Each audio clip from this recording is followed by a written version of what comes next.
אנטיתזה, 180 מעלות לאברהם אבינו, זה סדום. בסדר? זה בצד השני, שלוט עוזב את אברהם אבינו, הוא עובר לסדום.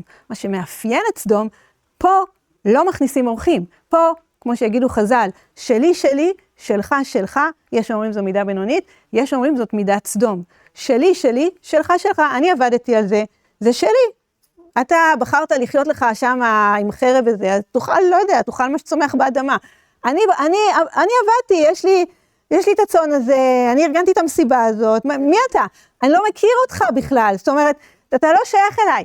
זה בשביל דוד, זה סדום, סדום, סדום, זה כאילו קופץ. עכשיו תבינו שדוד בא מרות, שרות היא מואביה, שמואב ועמון הם השארית של סדום, כי סדום נמחקה, על זה אלוהים אומר, אני על סדום לא יכול לשאת את סדום בעולם, סדום צריכה להפך, הוא מתייעץ עם אברהם לפני כן, אברהם, אתה איתי על זה, ואברהם אומר, אם יש צדיקים בסדום, אז אולי הם יחזרו בתשובה.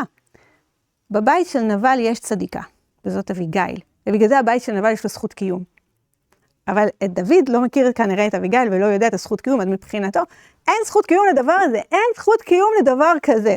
אני לא אומרת שהוא צודק, כן? אני רק מסבירה את השורשים של ההתפרצות הזאת, בסדר? זה סדום, מה זה שלי, שלי, שלך, שלך? אי אפשר ככה לבנות ממלכה, אי אפשר ככה לבנות אחווה, אי אפשר לבנות שבט, אי אפשר לבנות כלום בשלי, שלי, שלך, שלך.